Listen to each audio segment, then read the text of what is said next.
नमस्कार दोस्तों। जयपुर से मुंबई फिल्म जगत तक का बेहतरीन सफर तय करने वाली फिल्म निर्माता निर्देशक ऋतु भाटिया आज हमारे साथ है। फिल्मों में एज असिस्टेंट डायरेक्टर आपने आशुतोष गोवारिकर, दिवाकर बैनर्जी, सुजीत सरकार, अमोल गुप्ते, आमिर खान जैसे जाने माने निर्देशकों के साथ काम किया है। आप मशहूर फिल्म तारे जमीन पर की स्क्रिप्ट सुपरवाइजर भी रही हैं। ईव एंसलर, अमेरिकी नाटककार, कलाकार और एक्टिविस्ट के नाटक द वेजाइना मोनोलॉग्स के मौलिक काम का आपको हिंदी में अनुवाद करने का अवसर मिला। एक क्रिएटिव डायरेक्टर के रूप में ऋतु ने कई टीवी शोज, जीत, लिपस्टिक आदि बनाए हैं। महाराजा सवाई मानसिंह द्वितीय संग्रहालय ट्रस्ट द्वारा आपको महाराजा सवाई माधो सिंह द्वितीय पुरस्कार से भी नवाजा गया है। ऋतु जी, बहुत बहुत स्वागत है आपका हमारा राजस्थान सक्षम राजस्थान के आज के इस एपिसोड में। नमस्कार। Pleasure is all mine. मुझे बहुत बहुत खुशी है कि मैं आप लोगों से जुड़ सकी। जी, हमें भी बहुत ज्यादा खुशी है और हमारे दर्शकों में आई एम श्योर बहुत सारा उत्साह होगा, बहुत सारे सवाल होंगे। तो पहला सवाल जो मैं आपसे करना चाहती हूँ हमारे दर्शकों की तरफ से वो ये है कि बतौर ये देखा गया है कि फिल्मों में काम करने की चाह रखने वालों के लिए जो मुकाम होते हैं वो होता है एक्टर बनना है, एक्ट्रेस बनना है। फिल्म डायरेक्शन के बारे में कोई आसानी से नहीं सोचता है। ऋतु भाटिया की ये सोच कब और कैसे शुरू हुई? बचपन से ही ना। मैं जयपुर में अपने सारे छोटे भाई बहनों, पड़ोसियों के बच्चों, किराएदारों के बच्चों को लेकर और घर के बरामदे में पर्दा लगाकर और उनसे स्टेज बनवाकर उनसे एक्टिंग करवाती थी। मेरे पेरेंट्स और चाचा वगैरह हंसते थे जब मैंने फिल्म स्कूल ज्वाइन करने की बात कही। लेकिन मुझे लगता है एक्सपोजर बहुत बड़ी चीज होती है। और हमारे छोटे से शहर में, और 90s के दशक की बात, 80s के दशक की भी बात बताऊं तो क्या था जयपुर में एक्सपोजर। लेकिन पढ़ने लिखने का एक शौक था।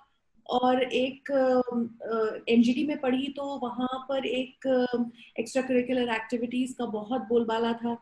तो चाहे वो सिंगिंग हो, चाहे ड्रामा हो, सभी में एक तरह से मैंने शौक रखा।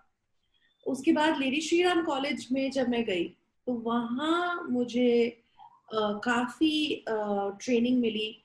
पढ़ने तो मैं पॉलिटिकल साइंस गई थी, लेकिन वहाँ पर भी ड्रामा सोसाइटीज में पीयूष और अरविंद गौड़ जैसे लोगों के साथ काम करने का मौका मिला।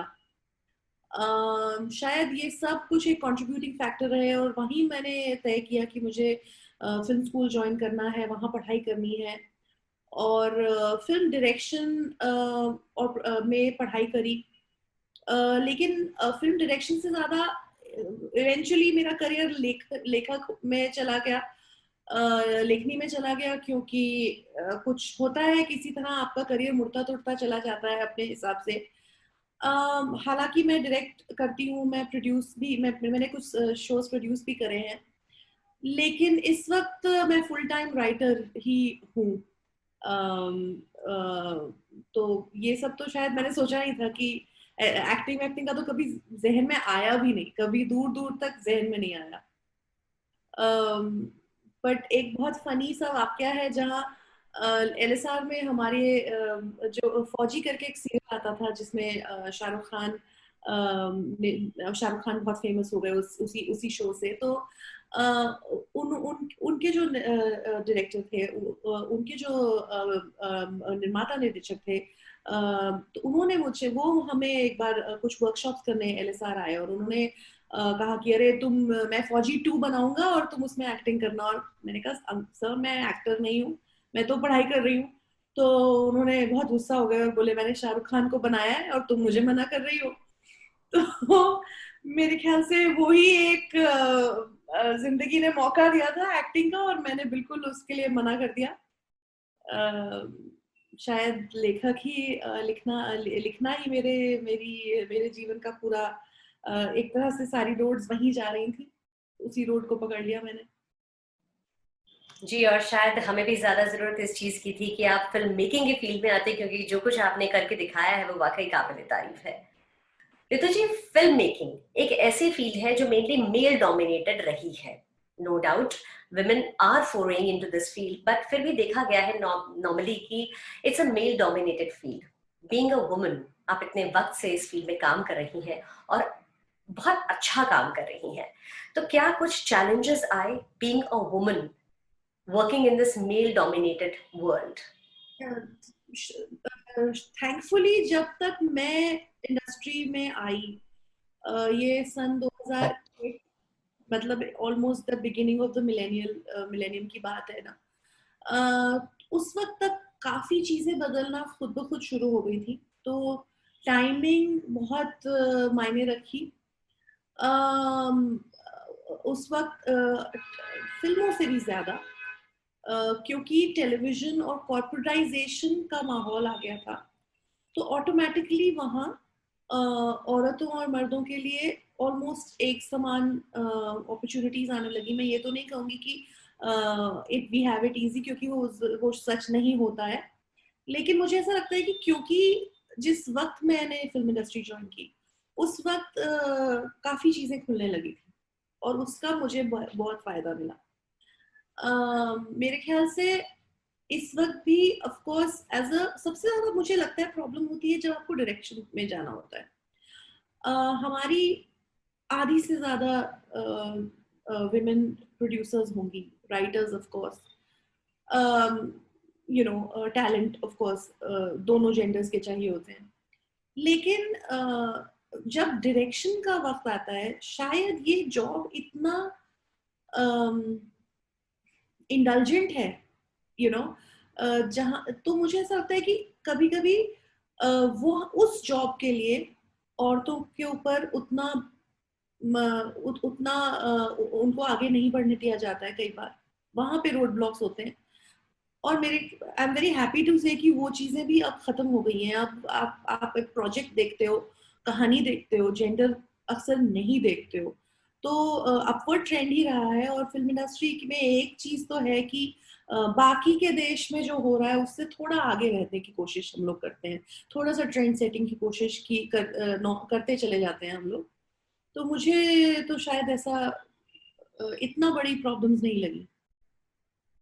बिल्कुल, चीजें बदल रही हैं, ये हम सब देख रहे हैं कि बहुत सारी फील्ड्स ऐसी हैं जिन्हें कि कन्वेंशनली मेल डोमिनेटेड फील्ड माना जाता था, लेकिन क्योंकि चीजें बदल रही हैं और बहुत अच्छे के लिए बदल रही हैं, तो मुझे लगता है कि women do have the chance, the females can now come up and take up such careers as you have taken. मेरे ख्याल से एक ओटीटी और चैनल्स ब्रॉडकास्टिंग, मतलब टेलीविजन 2001-2002 में टेलीविजन इंडस्ट्री अपने पीक पे थी, और कॉर्पोरेटाइजेशन भी अपने पीक पे था। और इस वक्त ओटीटी अगर आप देखें तो नेटफ्लिक्स, amazon, चाहे वो ऑल्ट हो एकता कपूर का, चाहे वो Z5 हो, चाहे वो वूट हो, मुझे लगता है शायद almost all of these platforms are run by women, you know, मतलब उनके हेड्स हैं, क्रिएटिव हेड्स हैं, वो औरतें ही हैं। तो ये बहुत एक तरह से इनकरेजिंग है, माहौल पूरा इनकरेजिंग हो जाता है एज अ वुमन बॉस। आप भी if you have a woman boss, और मेरी तो हमेशा से वुमेन बॉसेस ही रही हैं, चाहे वो सृष्टि बहल आर्या रही हो, चाहे वो जब मैं रोज मूवीज में काम करती थी तो सृष्टि वाज माय बॉस, चाहे वो अभी एकता कपूर हो जिनके लिए मैं काफी तो अक्सर I have ended up working with women bosses, तो शायद उससे काफी इंकरेजमेंट मिलता रहा। जी, और मुझे ऐसा लगता है और ऐसा कहा भी जाता है कि women are much more flexible and adaptable, तो जो क्रिएटिव फील्ड्स होती हैं वहाँ कहीं ना कहीं औरतें जो हैं they do have an edge over men, although it's like कि दोनों बराबर हैं, creativity is what matters. हाँ, मुझे तो लगता है कि ज्यादातर औरतें एग्जीक्यूटिव प्रोड्यूसर के रोल में होती हैं यहाँ, क्योंकि वो हम लोग इतने मल्टीटास्कर्स होते हैं और इतने ऑर्गेनाइजेशन में हमारी पकड़ इतनी होती है, आंख बंद करके हमें पता होता है कि घर में पानी, इलेक्ट्रिसिटी, ये वो, यू नो, तो वो खाना आया कि नहीं, कितने लोगों का खाना है, 10, यू नो, वो मेंटली इतनी ज्यादा सक्षम होती हैं कि मुझे लगता है कि इन हमारे इंडस्ट्री में ऐसी फियर्स वॉरियर वुमेन है ना, जो एग्जीक्यूटिव प्रोड्यूसर्स के रोल्स में हैं और जो प्रोडक्शन में हैं, मेरे ख्याल से वो क्रिएटिविटी को तो पीछे छोड़ गई है, मतलब दे आर वे अहेड, कमाल कर रही हैं औरतें। That's very true, that's very true. ऋतु जी, आप जहाँ पर हैं उस मुकाम पर आने के लिए बहुत सारे लोग बहुत सारे सपने देखते हैं। बहुत सारे लोग ऐसे हैं जो फ़िल्म मेकिंग, थिएटर इनमें कहीं न कहीं अपना मुकाम बनाना चाहते हैं। तो ऋतु भाटिया इस जगह पर है। क्या सक्सेस मंत्र देना चाहेंगी एस्पिरेंट्स को जो फ़िल्म मेकिंग या फ़िल्म डायरेक्शन या फ़िल्म की लाइन में आना चाहते हैं? अ, बहुत सारा हार्ड वर्क, बहुत सारा। और ना, और मुझे ऐसा लगता है कि लोग फिल्म लाइन में आना चाहते हैं क्योंकि उन्हें लगता है कि कुछ ग्लैमर होगा या फेम मिलेगी, या मुझे ऐसा लगता है कि शायद वो बिल्कुल गलत वजह होती है। और इतिहास भी गवाह है, और हम देख सकते हैं कि इस लाइन में वो ही लोग सक्सेस पाते हैं जिनमें जुनून होता है। थोड़ा सा जुनून, थोड़ा सा पागलपन जरूरी, बहुत सारी मेहनत भी जरूरी, थोड़ा सा लक भी जरूरी, और थोड़ा सा शायद सही लोगों की पहचान। और उस अगर आप लकी हैं, और अगर आप उन सही लोगों से सही वक्त पर मिल गए हैं, तो एक एल्केमी हो सकती है जिससे आप सक्सेसफुल हो सकते हैं। सक्सेसफुल, मेरे हिसाब से सक्सेस भी हर किसी की अलग अलग डेफिनेशन होती है। मेरे लिए सक्सेसफुल मैं तब हूँ जब मैं जिस वक्त एक फिल्म पे काम कर रही हूँ, तो उस वक्त मेरे पास 4 फिल्मों के आइडियाज ऑलरेडी आ चुके हैं मेरे दिमाग में, यू नो। या फिर जो मैं आज लिख रही हूँ, किसी के पास मैं जाती हूँ, कहते हैं ये तो बहुत अभी मतलब आजकल के जमाने में तुम्हें ये बनाना है, ये तो 10 साल बाद बनाना, your way ahead of your time, you know. तो देन सो हर किसी का एक अपना अपना दायरा होता है, और अपने अपने अपने अपना अपना एक सपना होता है कि मैं सक्सेसफुल तब हूँ जब मैं ये कर रही हूँ, या जब कोई और सक्सेसफुल तब है जब वो पैसे कमा रहे हो, कोई और सक्सेसफुल तब है जब उन्हें अवार्ड्स मिल रहे हो। तो अपने अपने पैरामीटर्स होते हैं, और ये समझना फिल्म इंडस्ट्री के लिए ज्यादा जरूरी है और एस्पिरेंट्स के लिए, क्योंकि कई बार जयपुर में मुझसे कई बच्चे मिलते हैं, कई पेरेंट्स बड़े परेशान हो जाते हैं कि हमारा बच्चा चाहता है कि फिल्म इंडस्ट्री ज्वाइन करे या क्रिएटिव फील्ड में, अरे उसमें तो बहुत स्ट्रगल है, ये है वो है। ये ना 2-3 वर्ड्स हम ले लेते हैं और उन पे चिपक जाते हैं, और फिर हमें लगता है कि उस जार्गन में हम फंसे रहेंगे, और हम दुनिया को बता देंगे कि हमें पता है सब। प्रॉब्लम ये है कि ये एक ऐसी इंडस्ट्री है जिसमें कोई सीढ़ी नहीं है चढ़ने के लिए। मतलब एक काला स्विमिंग पूल है, और आप बस तैरते जाइए, कहीं ना कहीं आप पहुंच जाएंगे। क्योंकि अगर आप ये कहें कि मैं कैसे पहुंची यहाँ, मुझे नहीं पता। और मैं ये बिल्कुल बहुत ही एक पूरे उससे कह रही हूँ कि किसी को डिस्करेज करने के लिए नहीं कह रही, सिर्फ इसलिए कह रही हूँ क्योंकि आप सफलता की किसी सीढ़ी के पे चढ़ेंगे और उस मकाम पर पहुंच जाएंगे। हर किसी की जर्नी अलग है, क्योंकि हम बहुत ही एक अनऑर्गेनाइज सेक्टर है, तो इसलिए हर किसी की जर्नी अलग है, हर किसी का रास्ता अलग है, हर किसी की मंजिल अलग है। ये समझना और ये जानना बहुत जरूरी है। क्या बात है ऋतु जी, बहुत ही खूबसूरती से आपने समझाया कि फ़िल्म मेकिंग जो है वो no doubt it's a very very glamorous field जहाँ पर बहुत सारे लोग आना चाहते हैं, लेकिन ज़रूरत होती है जुनून की, ज़रूरत होती है मेहनत और लगन की और फोकस की भी, जो आपको अपने मुकाम तक पहुंचाता है। ऋतु जी, अ, आपने बहुत सारे ऐसे क्षण गुजारे हैं फिल्म इंडस्ट्री में जो कि जिन्हें की याद करके हम सुनते हैं, जबकि आपने आशुतोष गोवारिकर के साथ काम किया या आमिर खान के साथ काम किया। बहुत सारे ऐसे क्षण थे जिससे कि एक डायरेक्टर के लिए जिन्हें सफलता की क्षण माना जाता है। तो कुछ ऐसी चीजें, कुछ ऐसे वाकयात, कुछ भी ऐसे इंस्टांसेस जो आप हमारे साथ, हमारे व्यूअर्स के साथ शेयर करना चाहेंगी? एक्चुअली ऐसे कोई इंस्टेंसेस बहुत अजीब, शायद मुझे याद है एक बार हम लोग आमिर खान के साथ शूटिंग कर रहे थे तारे जमीन पर की। और वहां पर क्या कहते हैं, किसी किसी बच्चे का बर्थडे था। हम लोगों ने, आमिर खान है तो उनके साथ हर कोई काम करने के लिए बेताब था, और जिस स्कूल में हम शूटिंग कर रहे थे उन्हीं के बच्चों को हमने रोक लिया था छुट्टियों में, उनकी समर वेकेशंस में, और बड़ी खुशी से पेरेंट्स ने कहा था बिल्कुल आप 2 महीने वहीं रहिए, शूटिंग करिए।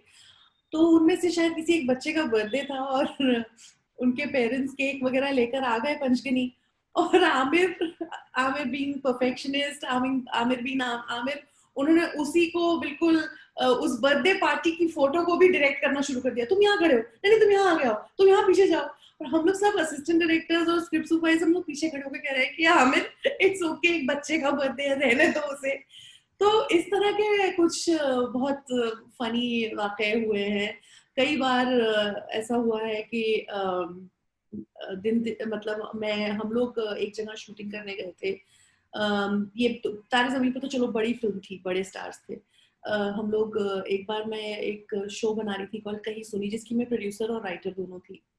तो मैं, मेरा डायरेक्टर, हमारे कैमरामैन और हमारी एंकर और एक एडी, 5 लोग हम, और बाकी 10-12 और ड्राइवर्स, प्रोडक्शन के बॉयज।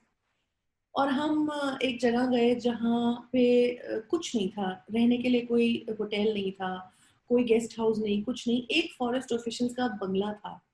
और दूर दूर तक 8-9 किलोमीटर पहाड़ी, मंडी के भी ऊपर ये जगह थी हिमाचल में। और हमने फाइनली हम पांचों को, चाहे लड़के लड़कियां, सबको एक ही कमरे में, जहाँ एक ही बेड था, डबल बेड, उसी पर हम पांचों 6 लोगों को सोना पड़ा। और बाकी के मतलब, क्योंकि वहाँ 2 ही 3 ही कमरे थे, तो हम लोगों को we had to just not care. तो हर तरह के एक्सपीरियंसेस हुए हैं। मैंने कश्मीर में शूटिंग करी है। इस हाल फिलहाल में अक्टूबर में मैं सर्बिया गई थी, जहाँ हम लोग एक ब्रिज पे शूट कर रहे थे। और उस ब्रिज पर इतनी जोरों की बारिश हो रही थी और इतनी ठंड थी, और कि हम लोगों की वहाँ हालत खराब हो गई। और जिस वेब सीरीज की हम शूटिंग कर रहे थे उसका नाम है कोल्ड मेस, तो वहाँ हम कोल्ड भी थे और मेस भी थे। तो इस तरह के कई वाकये हैं। और कभी जिंदगी में बैठकर अपनी जीवनी लिखी तो शायद बहुत सारे इंसिडेंट्स मिलेंगे। एंड आई एम श्योर कि वो जो बायोग्राफी होगी वो काफी इंटरेस्टिंग होगी, क्योंकि एक डायरेक्टर के और एक फिल्म लाइन में काम करने वाले के पास जो किस्से होते हैं वो वाकई बड़े इंटरेस्टिंग होते हैं। ऋतु जी, आप सफलता की सीढ़ियां चढ़ते चढ़ते वहां पहुंच चुकी है जहां बहुत लोग पहुंचने का सपना देखते हैं, मगर आई एम श्योर कि अभी बहुत आगे और जाना है। तो आज हमारा राजस्थान सक्षम राजस्थान के इस प्लेटफॉर्म पर हम आपसे जानना चाहेंगे कि ऋतु भाटिया का विजन क्या है, वो अपने आप को कहाँ देखना चाहती है। अम, मेरे ख्याल से मैं अपनी खुद की फिल्म डायरेक्ट करने का सपना सभी का होता है, प्रॉपर फीचर फिल्म। शायद इस वक्त क्योंकि ओटीटी प्लेटफॉर्म्स और वेब सीरीज इतने ज़्यादा बढ़ गए हैं, और कोरोना के टाइम पे तो वही चल रहे थे, तो शायद उस आपाधापी में हम लोग फंस गए। और बहुत ही अमेजिंग प्लेटफॉर्म है। उससे कहानियाँ कहने में जो मज़ा आता है वो ना टीवी सीरियल्स में आया है मुझे, और ना फ्रैंकली फिल्मों में भी नहीं आया, क्योंकि वो कहानियाँ इतनी वो 10 एपिसोड और 8 एपिसोड की कड़क कहानियाँ कहने में, और ये मीडियम इस वक्त इतना नया है और उसे एक्सप्लोर करने में इतना मज़ा आ रहा है। तो शायद उसी में, उसमें भी और आगे मैं चाहूँगी कि हर हर कोई चाहता है कि कोई सबसे बड़ा शो मेरा ही हो उस साल का। लेकिन अपनी खुद की फिल्म डायरेक्ट करना चाहूँगी मैं। और इस वक्त एक किताब लिख रही हूँ, चाहती हूँ कि अगले साल इस वक्त तक खत्म हो जाए। पर राइटर्स की डेडलाइंस का कोई भरोसा नहीं होता। तो यही कुछ एक आध अपने सपने लेकर बैठी हूँ। क्या बात है, हम चाहेंगे ऋतु जी कि जल्द से जल्द आपके सपने पूरे हों, क्योंकि आपके सपनों, जब जब आपके सपने पूरे होंगे तो हमारे लिए भी बहुत कुछ होगा देखने और पढ़ने के लिए। जी, तो अब बातें तो बहुत सारी हैं मेरे पास, बहुत सारे सवाल भी हैं, और आई एम श्योर कि आपके पास बहुत सारे और किस्से, कहानियां और इंटरेस्टिंग बातें होंगी, लेकिन समय कुछ इजाजत हमें नहीं दे रहा है। तो अब जाते जाते आपसे जानना चाहूंगी कि हमारे इस प्रिंसेस दिया कुमारी फाउंडेशन के इस इनिशिएटिव, हमारा राजस्थान सक्षम राजस्थान से जुड़कर और हमसे बातचीत करके कैसा लगा आपको? It's an honour. जैसा कि हम लोग पहले भी बात कर रहे थे कि अपने ही शहर से के लोग अगर आपको प्रोत्साहन देते हैं और वो आपको रिकग्नाइज करते हैं, तो जो मज़ा है ना, वो शायद किसी भी बड़े अवार्ड, किसी भी बड़े मकाम तक पहुंचने पे नहीं मिलता है। और जहाँ तक प्रिंसेस दिया कुमारी फाउंडेशन का सवाल है या हमारा राजस्थान सक्षम राजस्थान का सवाल है, तो कितने सालों से दे be doing the best of work. और मुझे बहुत ही पहले तो जब मुझे पता चला तो बहुत ही ताज्जुब भी हुआ और मुझे बड़ी प्राउड फील हुआ कि आज मेरे पेरेंट्स होते तो बहुत खुश होते ये जानकर कि जयपुर में ही मुझे सराहा गया है और राजस्थान से मैं इस तरह से जुड़ी हूँ। और वो तो घर है, तो घर से तो जुड़े रहने का हमेशा ही एक वो बात ही अलग होती है। जी रितु जी, और हाँ, हमारे सारे व्यूअर्स के बिहाफ पर मैं आपको कंग्रेचुलेट करना चाहूंगी उस अवार्ड के लिए जो अभी अभी आपको कुछ ही दिनों पहले आपको नवाजा गया है, जो कि है सवाई माधो सिंह सेकंड अवार्ड। आपके आपके क्रिएटिव आर्ट्स के लिए आपको दिया गया है।